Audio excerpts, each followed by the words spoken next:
Halo teman-teman semua, kembali lagi dengan saya di podcast Suara Keadilan, di mana kita akan membahas sebuah tragedi kecelakaan mahasiswa UGM di Jogja. Bersama saya dengan 3 narasumber yang terdiri dari Mas Syihab sebagai pakar hukum pidana dan Mbak Isna sebagai aktivis hak asasi manusia, dan yang terakhir Mbak Vivi sebagai mahasiswa UGM serta sahabat korban. Baik, Mas Syihab, bisa dijelaskan gimana kronologi terjadinya kecelakaan ini dan pasal apa saja terkait di dalam kasus ini? Terima kasih atas waktunya Mbak Farah. Saya di sini sebagai narasumber pertama akan mengutarakan, memaparkan masalah kronologi dan juga pasal-pasal apa sih yang sebenarnya terjadi pada saat itu. Jadi kejadian ini terjadi pada Sabtu dini hari tanggal 24 Mei 2025 di Jalan Palagan, Tentara Pelajar Sleman.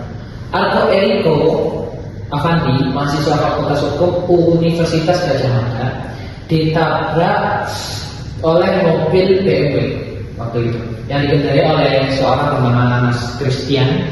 Mas Christian ini termasuk dari FEB Universitas Gadjah Mada juga. Nah, sebenarnya kejadian ini sudah ditangani oleh polisi. Yang menjadi masalah dan mengenai pasal di sini adalah yaitu terdapat oknum-oknum yang mana mengganti nomor plat mobil saudara Tristan supaya saudara Tristan ini tidak terkena pasal hukum apapun. Yang mana kejadian tersebut itu terjadi di kantor polisi ya. Gimana coba kejadian di kantor polisi kalau saja tidak ada oknum lain yang mana masuk ke situ? Nah, pasal ini bertepatan sebab yang mana kita kategorikan sebagai perbuatan hukum yang menghalang-halangi proses hukum itu, atau bisa disebut obstruction of justice. Dalam KUHP ini bisa dikaitkan dengan pasal 221 ayat 1 KUHP yang menyebutkan bahwa siapa saja yang sengaja menyembunyikan pelaku kejahatan atau barang bukti dapat dipidana. Jadi orang-orang oknum ini sebenarnya bisa mulai pidana, dan inilah permasalahan yang sebenarnya terjadi. Seperti itu, Pak Farah. Baik, selanjutnya kepada Mbak Isna, bagaimana pendapat Mbak Isna melihat peristiwa secara detail ini sehingga pasal apa yang bisa dikaitkan dengan hak asasi dalam kasus ini? Terima kasih Mbak Farah atas pertanyaannya. Jadi dari perspektif hak asasi manusia, kasus ini jelas melanggar hak korban untuk mendapatkan keadilan dan kepastian hukum. Ini itu sejalan dengan pasal 8D ayat 1 Undang-Undang 1945 yang menegaskan bahwa setiap orang itu berhak atas pengakuan, jaminan, perlindungan, dan kepastian hukum yang adil serta perlakuan yang sama di depan hukum. Nah, manipulasi barang bukti atau tindakan yang menghalangi proses hukum itu jelas merupakan bentuk pelanggaran hak asasi manusia, seperti yang dijelaskan Mas Syihab tadi, penghentian plat nomor mobil. Nah, itu termasuk melanggar hak asasi manusia. Nah, kenapa? Karena keluarga korban dan publik itu tidak mendapatkan kebenarannya, tidak mendapatkan kebenaran secara utuh. Begitu, Mbak. Oke, setuju dengan jawaban yang diberikan dengan Mbak Isna. Selanjutnya kepada Mbak Vivi sebagai mahasiswa UGM serta sahabat dari korban, bagaimana perasaan Mbak Vivi melihat kerabat Anda menjadi korban kecelakaan ini, dan apa pendapat Mbak Vivi tentang pelanggaran terkait nilai keadilan dalam hak asasi manusia ini? Baik Mbak Farah, terima kasih atas waktunya. Mengenai perasaan, dari saya pribadi saya merasa sangat kecewa karena kan kami kehilangan sahabat kami yang Ado, dan yang bikin kami makin sakit hati itu ketika kami mendengar bahwa plat mobil si pelaku ini sempat diganti. Ini kan termasuk mencederai rasa keadilan kami sebagai mahasiswa sekaligus warga negara.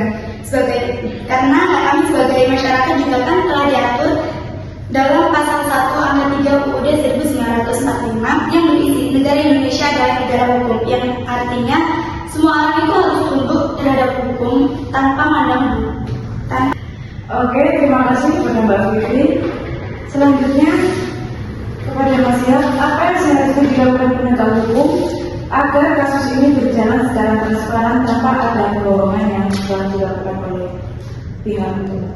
Baik, kalau dari saya sendiri ya sebagai bahasanya ini pakar hukum pidana, Pertama itu penegak hukum harus menjunjung tinggi namanya prinsip due process of law, yang mana sesuai dengan pasal 281 ayat 4 Undang-Undang Dasar 1945 yang menyatakan bahwa perlindungan, pemakmuran dan juga penegakan dan pemenuhan hak asasi manusia adalah tanggung jawab negara, terutama pemerintah, seperti yang disampaikan oleh Mbak Isna. Masalah HAM ya, ini penegak hukum ini harus benar-benar teliti masalah mengenai hak asasi manusianya.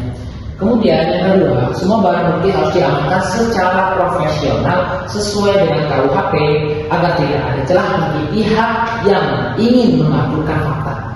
Jadi memang dari sini yang bagian kedua saya ini adalah intinya dari segi negara maupun oknum-oknum polisi atau penegak hukum atau pemerintah itu harus menjalani sesuai prosedur masalah penyimpanan barang bukti sesuai KUHP yang tertera. Yang terakhir menurut saya sendiri adalah setiap tindakan harus terbuka bagi publik supaya tidak ada kesan penyelewengan. Karena kenapa? Kita sebagai warga negara wajib tahu mengenai hak apapun yang ada pada diri kita, hak baik hak asasi manusia ini. Hak asasi manusia kata saudaraku ini diselewengkan karena pelaku ingin dikabulkan, bahasanya ditutup-tutupi itu masalahnya.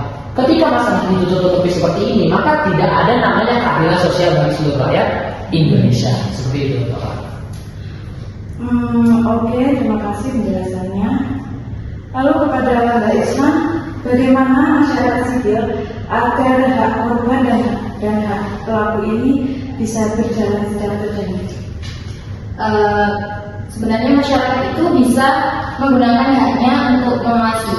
Misalnya dengan mengajukan permohonan keterbukaan informasi publik yang sesuai dengan Undang-Undang Nomor 14 Tahun 2008, yaitu tentang keterbukaan informasi publik. Nah, selanjutnya kampus UGM sendiri itu bisa menjalankan kode etik akademik sesuai regulasi internal dari Undang-Undang Nomor 12 Tahun 2012, yaitu tentang pendidikan tinggi. Jadi supaya proses disiplin itu berjalan dengan adil. Gitu, Pak. Oke, terima kasih Mbak Isna. Selanjutnya kepada Mbak Vivi, apa harapan Mbak Vivi terkait penyelesaian dalam kasus ini? Harapan saya semua pihak yang terlibat, baik dari pelaku maupun dari pihak yang telah mengganti plat mobil tersebut, itu diproses secara adil.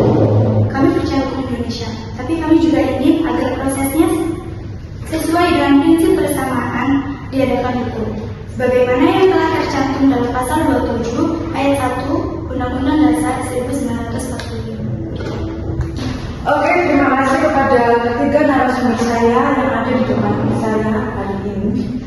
Semoga perbincangan ini membuka sebuah keadilan dan hak asasi manusia dalam kasus hukum sekecil apapun. Sampai jumpa di lain hari terkait suara keadilan.